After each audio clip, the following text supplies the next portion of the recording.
नमस्कार मित्रांनो. सर्वप्रथम बी स्मार्ट टीचर या आपल्या यूट्यूब चॅनलवर आपले मनापासून स्वागत. स्कॉफ अंतर्गत आता प्रत्येक मुख्याध्यापकाला आपल्या शाळेचे स्वमूल्यांकन करणे आवश्यक आहे. यासाठी शिक्षण विभागाने एक मोबाईल ॲप उपलब्ध करून दिलेले आहे आणि या ॲपच्या माध्यमातून आता आपल्याला संपूर्ण स्वमूल्यांकनचे काम पूर्ण करायचे आहे. त्यासाठी शाळेचे लॉगिंग कशा पद्धतीने करायचे, पासवर्ड तयार कसा करायचा आणि पासवर्डसाठी लागणारा मोबाईल नंबर आणि ईमेल आय डी कुठं शोधायचे, या सर्व प्रश्नांची उत्तरं आजच्या व्हिडिओमध्ये आपण पाहणार आहोत. त्यासाठी सर्वप्रथम क्रोम ओपन करूया. क्रोमवर सर्च बॉक्समध्ये स्कॉप लॉगिंग हे टाईप करून सर्च करायचे. त्यानंतर सर्वप्रथम येणारी जी वेबसाईट असेल त्या लिंकवर आपण क्लिक करायचं. या पद्धतीने स्कॉप अंतर्गत आतापर्यंत जेवढ्या लिंक त्यांनी तयार केलेल्या आहेत पोर्टलवर, त्या सर्व लिंक इथं उपलब्ध करून दिलेल्या आहेत. यात पॉईंट क्रमांक 8 स्वमूल्यांकनसाठी लिंक इथं दिलेली आहे त्यासमोर. आणि सर्वात महत्त्वाचा म्हणजे हे मूल्यांकन करण्यासाठी आपल्याला पासवर्ड तयार करायचा आहे. तो पासवर्ड तयार करण्यासाठी लिंक हा बघा मुद्दा क्रमांक 10 या समोर इथं दिलेली ओपन हे जे टेक्स्ट आहे या टेक्स्टवर आपल्याला क्लिक करायचं आहे. आता आपण पासवर्ड तयार करण्यासाठी या पेजवर आलेलो आहोत. इथं स्पष्ट सूचना दिलेली आहे. युडायसमध्ये नोंदवलेला मुख्याध्यापकाचा मोबाईल नंबर आणि शाळेचा ईमेल आय डी या ठिकाणी नमूद करायचा आहे.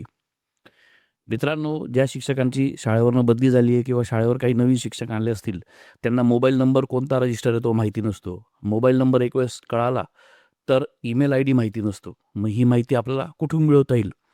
त्यासाठी आपण परत क्रोमवर जाऊया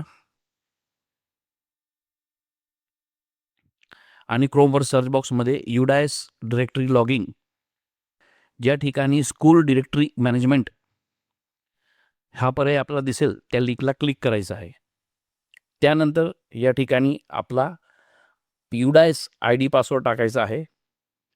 आता या ठिकाणी आपल्याला एकूण 4 पर्याय दिसणार आहेत. त्यापैकी हा जो प्रथम पर्याय आहे कॉन्टॅक्ट डिटेल, या कॉन्टॅक्ट डिटेलमध्ये या ठिकाणी बघा व्ह्यू ऑप्शन दिसणार आहे आपल्याला. या व्ह्यू ऑप्शनवर आपल्याला क्लिक करायचं आहे. त्यानंतर या ठिकाणी हेड ऑफ स्कूल म्हणजे इन्चार्ज म्हणून त्या मुख्याध्यापकाचे नाव येणार आहे. या ठिकाणी त्यांचा मोबाईल नंबर येणार आहे आणि इथं मेल आय डी दिसणार आहे. त्यासोबत खाली सहशिक्षक असतील त्यांचीसुद्धा हीच माहिती दिसणार आहे. पण आपल्याला स्कॉप अंतर्गत फक्त मुख्याध्यापकांची जी माहिती आहे म्हणजे त्यांचा मोबाईल नंबर आणि त्यांचा मेल आय डी, हीच माहिती आपल्याला गरजेची आहे. म्हणून या ठिकाणी ही सर्व माहिती लिहून घ्या, कॉपी करून घ्या आणि हाच मेल आणि मोबाईल नंबर आपल्याला लॉगिंगसाठी वापरायचा आहे, म्हणजे पासवर्ड तयार करण्यासाठी. मग आपण परत त्याच पेजवर जाऊया. पासवर्ड तयार करण्यासाठी ज्या पेजवर गेलो होतो ते पेज आपण आता ओपन करूया. आता या ठिकाणी आपल्या शाळेचा युडायस नंबर, मोबाईल क्रमांक आणि ईमेल आय डी तो नमूद करायचा आहे. त्यानंतर गेट पासवर्ड या टॅबला क्लिक करायचं. सर्चिंग होणार आहे. काही वेळेस 3 ते 4 मिनिटं लागतात.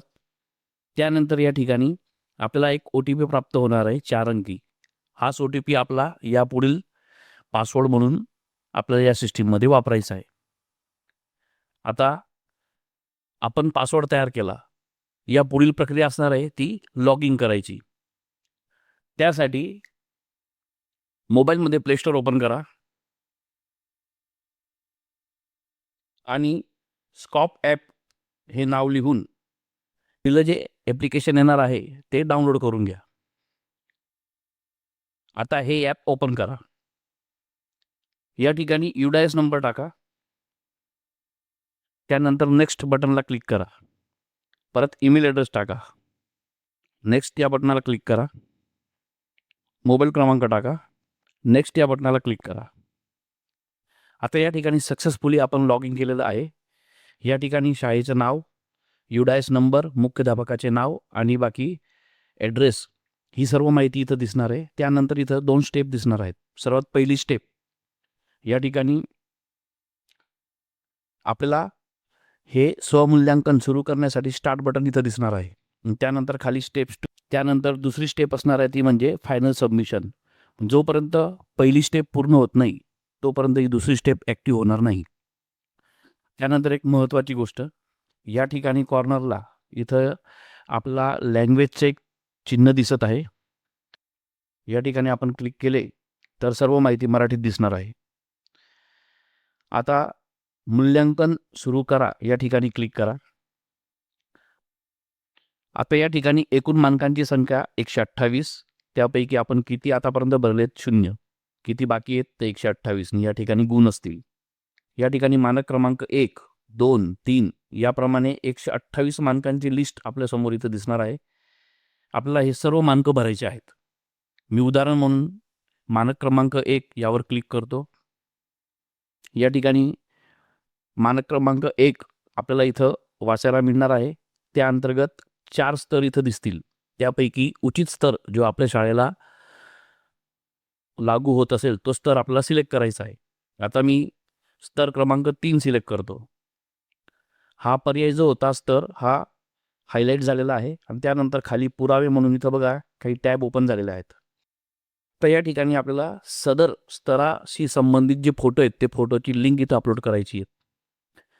भरपूर लोकांचे मेसेज होते की 4 फोटो 3 फोटो अपलोड करू शकता. तुम्ही 10 फोटोही अपलोड करू शकता. फक्त त्या सर्वांची म्हणून एकच PDF तयार करायची आहे. 20 फोटो असतील तरी मी एकच PDF तयार करायची.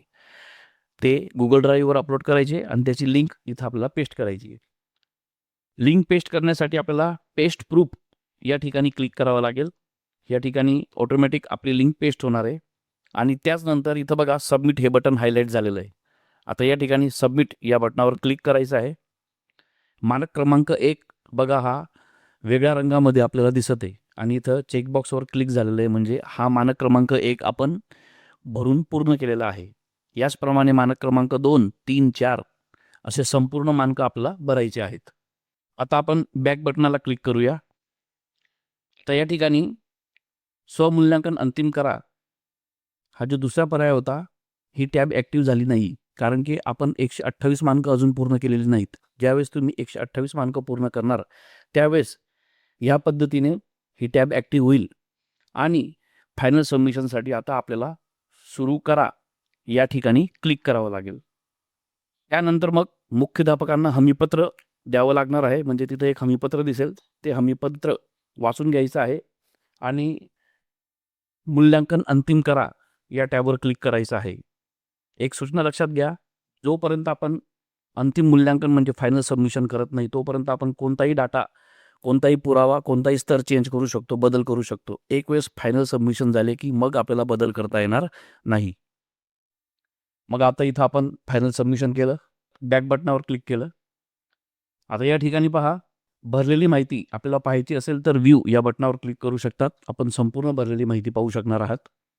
त्यानंतर मग ती आपल्याला डाउनलोड करायची असेल PDF स्वरूपामध्ये तर इथं डाउनलोड हा पर्याय आहे. आपण संपूर्ण माहिती डाउनलोडही करू शकतात PDF स्वरूपामध्ये. त्यानंतर सर्वात शेवटचं सर्वात महत्त्वाचं म्हणजे प्रमाणपत्र डाउनलोड करा. या ठिकाणी क्लिक केलं की आपल्याला या पद्धतीने प्रमाणपत्र तिथं दिसणार आहे. हे प्रमाणपत्र आपण या खाली टॅबवर क्लिक करून डाउनलोड करू शकणार आहोत. या पद्धतीने आपण संपूर्ण माहिती घेतली. यात कशा पद्धतीने इतर जे कामं आहेत, फोटोची PDF तयार करणं, लिंक तयार करणं, इतर सर्व जी माहिती आहेत त्यासाठी व्हिडिओ तयार केलेले आहेत. ते डिस्क्रिप्शनमध्ये लिंकद्वारे आपल्याला प्रोव्हाइड केलेले आहेत. आपण तिथून पाहू शकतात. आणखी नवीन व्हिडिओ मी तयार करेल. चॅनलला जॉईन करा, सबस्क्राईब करा, जेणेकरून पुढचा व्हिडिओ आपल्याला आपोआप मिळेल. भेटूया पुढच्या व्हिडिओमध्ये. तोपर्यंत टेक केअर आणि गुड बाय.